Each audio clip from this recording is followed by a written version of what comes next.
आज की वीडियो बहुत ज़्यादा स्पेशल होने वाली है कि आपके रूम में बेड कितना बड़ा होगा अकॉर्डिंग टू ह्यूमन या फिर चेयर कितना बड़ा होगा अकॉर्डिंग टू ह्यूमन। और आज मैं तुम्हें 3 स्टूडेंट के वर्क में करेक्शन करके बताऊंगी।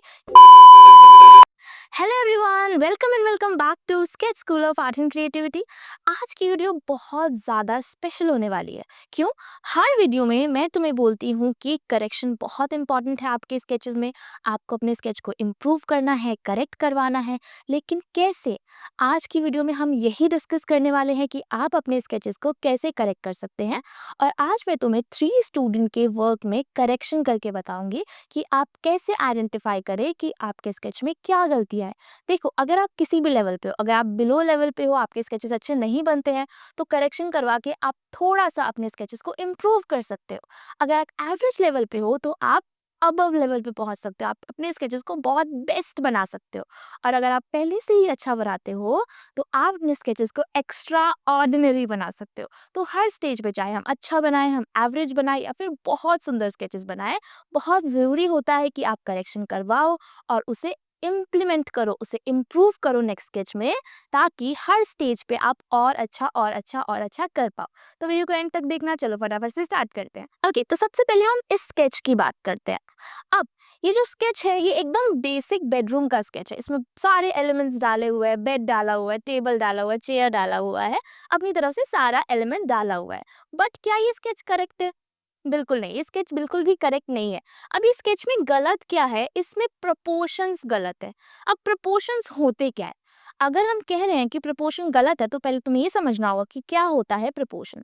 कोई भी हम एक एरिया बनाते हैं, चाहे वो इंडोर स्पेस हो या आउटडोर स्पेस हो, उसमें सबसे ज्यादा इंपॉर्टेंट क्या है कि सारे एलिमेंट्स, जितने भी ऑब्जेक्ट बना रहे हैं, बेड, टेबल, चेयर या फिर कोई भी अलग चीज, वो प्रोपोर्शनेट होनी चाहिए। मतलब कि अगर ह्यूमन के हिसाब से उसे कंपेयर कर सकते हैं कि आपके रूम में बेड कितना बड़ा होगा अकॉर्डिंग टू ह्यूमन या फिर चेयर कितना बड़ा होगा अकॉर्डिंग टू ह्यूमन।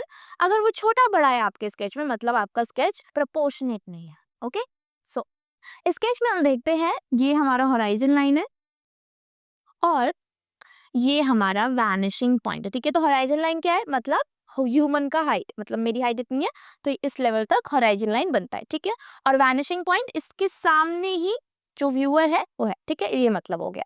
अब हम बात करें कि इसमें प्रोपोर्शन गलत है तो कैसे गलत है? अगर तुम देखते हो यहाँ पे बेड का हाइट ये है, टेबल का हाइट जो है वो आपका ये है। तो इस टेबल से समझते हैं, देखो ह्यूमन हाइट यहाँ पे इतना बड़ा है, एक ह्यूमन इतना बड़ा होने वाला है और जो टेबल है वो इतना छोटा है। तो अगर हम नॉर्मली अपने हिसाब से देखें, आप जब टेबल के सामने खड़े होते हो तो कहाँ तक टेबल आता है? एटलीस्ट कमर तक आता है टेबल। नहीं तो उससे अगर थोड़ा छोटा है तो उससे थोड़ा सा नीचे आ सकता है, लेकिन इतना छोटा कभी भी हम टेबल को नहीं बना सकते। ठीक है, तो एटलीस्ट टेबल यहाँ तक होना चाहिए। तो इसमें क्या, हाइट आपकी गलत हो गई। ओके, नाउ अगर इस बेड की बात करो तो इस बेड में भी सेम वही एरर है। ठीक है, आप देखोगे ये ह्यूमन का हाइट है और ह्यूमन हाइट के हिसाब से बेड कितना बड़ा होना चाहिए? एटलीस्ट नी तक, लीस्ट नी तक। और चलो इसमें हाइट फिर भी उतनी गलत नहीं है, बट बेसिक प्रोपोर्शन अगर आप देखते हो, जो लेंथ और ब्रेथ है वही गलत है। ठीक है, तो एक बेड कितना बड़ा होना चाहिए? एक बेड इतना बड़ा होना चाहिए कि एक ह्यूमन उस पे प्रॉपर सो सके, है ना? तो लंबाई में भी और चौड़ाई में भी, मतलब लेंथ प्लस ब्रेथ दोनों ही करेक्ट होनी चाहिए। बट यहाँ पे आप देखते हो इसकी जो ब्रेथ है वो गलत है। ठीक है, तो मतलब ना टेबल सही है ना आपका बेड सही है। ठीक है, उसके अलावा चलो एक और चीज की बात करते हैं। ये तो हो गई कि हाइट ठीक नहीं है ना? हाइट ठीक नहीं है कि हाँ टेबल कितना बड़ा बनेगा, चेयर कितना बड़ा बनेगा, और बेड प्रॉपर करेक्ट नहीं है। उसके अलावा एक और चीज बहुत इंपॉर्टेंट है, बहुत बेसिक है, तुम सबको पता है, लेकिन फिर भी तुम अपने स्केच में गलत करते हो। पता नहीं क्यों। देखो, जब आप रूम देखते हो अपना, तो उसमें जितनी भी चीजें होती हैं, टेबल होता है या फिर बेड होता है, वो हम रूम के बीच में तो नहीं रखते हैं, हम उसे एकदम दीवार के साथ रखते हैं, चाहे वो टेबल हो, चेयर हो या बेड हो। अब यहाँ तुम अगर देखोगे तो ये आपका वॉल है और ये बेड है, मतलब इतना स्पेस हमने छोड़ रखा है बेड और वॉल के बीच में, मतलब ये गलत हो गया। ठीक है, सेम अगर आप इस टेबल की बात करते हो तो यहाँ पे हम देखते हैं ये हमारा वॉल है, ये आपको वॉल दिखता है और आपने टेबल को इधर से स्टार्ट करा है, मीन्स इतना गैप है वॉल और टेबल के बीच में, तो ये भी इनकरेक्ट हो गया। ओके। तो जो प्रपोर्शन है वो सिर्फ हाइट से नहीं होता है, वो प्लेसमेंट से भी होता है कि कहाँ पे आपने चीज़ों को प्लेस करा है। हम एकदम बीच में प्लेस नहीं कर सकते, ना टेबल, ना चेयर, ना ही बेड को। ओके, तो ये बेसिक बेसिक एरर है। उसके अलावा बहुत सारे एरर्स इसमें और है इस स्केच में। इस स्केच में आप देखोगे आपको बहुत सारी चीज़ें फ्लैट लगेंगी, है ना। फ्लैट का मतलब कि सिर्फ एक लाइन से ड्रॉ कर रखी है ना। अगर आप इस मॉनिटर को देखोगे तो ये एकदम एक लाइन से ड्रॉ करा गया है, और हम इसे एक लाइन से ड्रॉ नहीं कर सकते हैं, ठीक है। कोई भी एलिमेंट आपके बेडरूम में या फिर कोई भी इंडोर स्केच में 2D नहीं हो सकता है, उसे 3D होना चाहिए, ठीक है। उसे 3D होना चाहिए, क्यों? क्योंकि रियल में कोई 2D चीजें नहीं होती है, सब चीजें 3D होती हैं। ओके, सो ये बेसिक एरर्स अगर हम इस स्केच में ठीक कर लेंगे तो हमारी स्केच एकदम करेक्ट हो जाएगा। अब यहाँ पे ये तो मैंने बेसिक चीजें बताई हैं, इसमें और बहुत सारी चीजें हो सकती हैं, ठीक। जैसे कि आपको इस रूम को कैसे और अच्छा बनाना है, लाइन क्वालिटी कैसे अच्छी करनी है, ठीक है। बट उसकी हम यहाँ पे बात नहीं कर रहे हैं, हम यहाँ पे सिर्फ बेसिक चीजों की बात करें जो आपको अपने माइंड में रखना है जब आप स्केच बनाओगे, ठीक है। तो क्या चीजें ध्यान रखोगे जब भी आप पर्सपेक्टिव स्केच बनाओगे? ध्यान रखना कि आपके जो ऑब्जेक्ट है उसका हाइट कितना है, उसकी लेंथ कितनी है, उसकी ब्रेथ कितना है, according to human height. Human से आप कंपेयर करके उसको करेक्ट कर सकते हो, ठीक है। चलो अब नेक्स्ट स्केच पे चलते हैं। ओके, तो हमारा नेक्स्ट स्केच ये है। तो यहाँ पे आप देख सकते हो कि एक प्रॉपर कार्निवल का स्केच बनाया हुआ है। पीछे स्टॉल्स बनाए हुए हैं, बिल्डिंग्स बनाए हुए हैं, और भी बहुत सारी चीजें बनाई हैं, ह्यूमंस बनाए हुए हैं। बट ये स्केच करेक्ट नहीं है। आपको देखने में लग रहा होगा कि हाँ ये एकदम ओके ओके स्केच है, ठीक ही बना है, कुछ गलत नहीं है इसमें, लेकिन इसमें बहुत सारी गलतियां हैं। सबसे पहली गलती जो है कि इसमें ना ही हॉराइजन लाइन दिख रहा है, ना वैनिशिंग पॉइंट दिख रहा है। जब भी हम कोई सीन मेकिंग का क्वेश्चन बनाते हैं ना, तो जरूरी है कि आप उसमें हॉराइजन लाइन, वैनिशिंग पॉइंट बनाओ, ताकि जो कन्वर्जिंग है, जो रियल व्यू है, वो हाईलाइट हो और एग्जामिनर को पता चले कि यू नो अबाउट पर्सपेक्टिव, ठीक है। आपको समझ में आती हैं चीजें और आपने उसी टेक्निक्स को यूज करके बनाया, ठीक है। सेकेंड थिंग, चलो उसको हम भूल जाते हैं एक बार को कि चलो पर्सपेक्टिव में नहीं भी बनाया, ठीक है। लेकिन यहाँ पे आप देख सकते हो कि हर ह्यूमन की हाइट अलग है। ये ह्यूमन आपने यहाँ तक बनाया है, इसको यहाँ तक बनाया है, वो पीछे ह्यूमन है बट उसकी हाइट इंक्रीज डिक्रीज हो रही है, मतलब सबका लेवल सेम नहीं है, ठीक है। जब हम पर्सपेक्टिव स्केचेस बनाते हैं ना, तो उसमें क्या बेसिक चीज होती है कि जो भी आपका हॉराइजन लाइन है, यहाँ पे अगर मैं थोड़ा एनालाइज करूं कि क्या हॉराइजन लाइन है, आपका ये हॉराइजन लाइन है, ठीक है। तो मतलब सारे ह्यूमन हाइट जो है, जो एक नॉर्मल एवरेज ह्यूमंस है, बच्चे नहीं, नॉर्मल एडल्ट ह्यूमन, उनकी हाइट यहाँ तक होनी चाहिए, ठीक है। चाहे वो ये हो, चाहे वो ये हो, चाहे वो ये हो, चाहे वो ये हो, चाहे वो ये, ठीक है। अब ऐसा होता क्यों है? क्योंकि अगर तुम देखोगे तो ये जो लड़की है, ये आपको मतलब उस पूरी बॉडी दिख नहीं रही है उस लड़की की, तो बच्चे ने सोचा होगा कि ये पूरे में नहीं बनेगा, ठीक है। लेकिन अगर इस लड़की की पूरी बॉडी नहीं दिख रही है और ये व्यूअर के बहुत पास भी है, मतलब ये अगर आप ऐसा कुछ बनाना चाहते हो जो व्यूअर के बहुत पास है, तो वो इतना छोटा बनेगा ही नहीं, वो आपको बहुत बड़ी दिखेगी, है ना। जितना चीज आगे जाती है उतना वो छोटी होती चली जाती है। मीन्स ये जो लड़की है यहाँ पे, ये इतनी छोटी नहीं बननी थी। ये कहाँ तक बननी थी? हॉराइजन तक, ठीक है। या तो हम इसे बनाए ही ना, दो केस हो सकते हैं, या तो हम इसे यहाँ तक बनाए या फिर हम इसे बनाए ही ना। ओके, सेकंड, ये वाली जो गर्ल है, इस ये भी यहाँ तक होनी चाहिए। ओके, ये वाली जो गर्ल है, इसको भी यहाँ तक होना चाहिए। ये जो छोटे छोटे बना रहे हो तुम, छोटे छोटे बना रहे हो, ये भी आपको हॉराइजन तक ही बनाना है, ठीक है। मतलब मेनली बनेंगे कैसे वो भी समझ लो। देखो, सपोज तुम्हें इस पॉइंट पे एक ह्यूमन बनाना है, यहाँ पे एक ह्यूमन बनाना है, इधर इस पॉइंट पे, तो उसकी हाइट होगी ये, ठीक है। ये आपका एक ह्यूमन हो गया। ओके, अगर तुम्हें इस पॉइंट पे एक ह्यूमन बनाना है तो उसकी हाइट होगी, हम्म, ये हमारा हॉराइजन लाइन है, ठीक है। तो मैं क्या बात कर रही थी कि अगर आपको इस पॉइंट पे बनाना है ह्यूमन, तो उसकी हाइट होगी इतनी, ठीक है। अगर आपको इस पॉइंट पे ह्यूमन बनाना है तो उसकी हाइट होगी इतनी।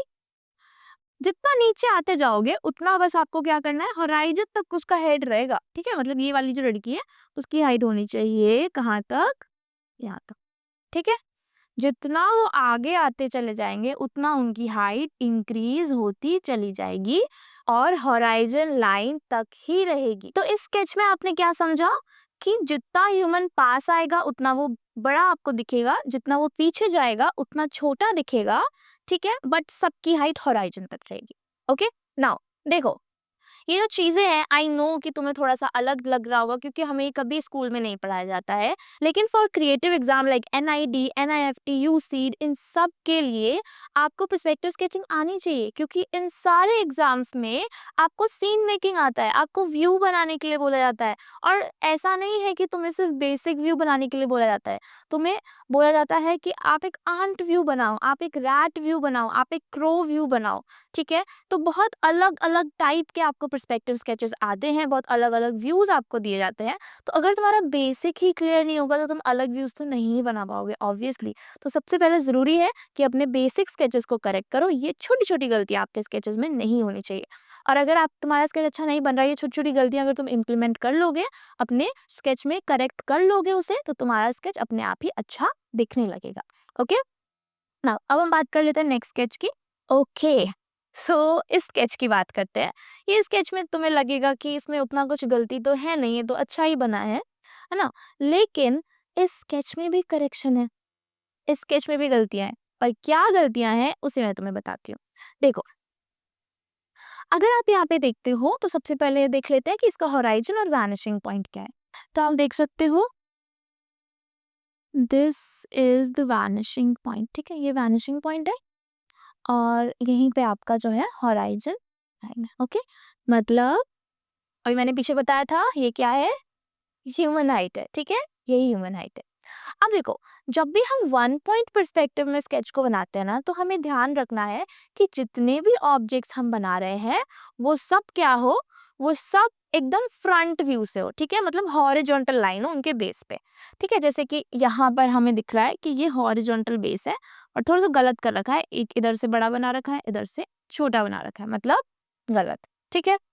यहाँ पर हम देखते हैं इसमें, तो इसको सीधा नहीं बनाया है, थोड़ा-सा टेढ़ा बना रखा है, थोड़ा-सा टिल्ट व्यू है, but it should be horizontal like this. Why? क्योंकि जब जो स्केच होता है वो वन पॉइंट में होता है, तो वो हमें एकदम फ्रंट से दिखता है। मतलब आप यहाँ पे हो, कोई चीज़ इधर है तो वन पॉइंट में, कोई एक एंगल में है तो टू पॉइंट में, ठीक है? देखो एकदम सिंपल है। अगर तुम्हें वन पॉइंट में बनाना है, तो वो एकदम सामने से दिखना चाहिए ऑब्जेक्ट, मतलब हॉरिजॉन्टल लाइन, वर्टिकल लाइन ऐसे, ठीक है? और कन्वर्ज करोगे आप इधर, ओके? और उसको समझो ऐसे, जैसे ये बॉक्स है, ओके? सो ये एकदम सामने से अगर दिख रहा है तभी ये वन पॉइंट में बनेगा।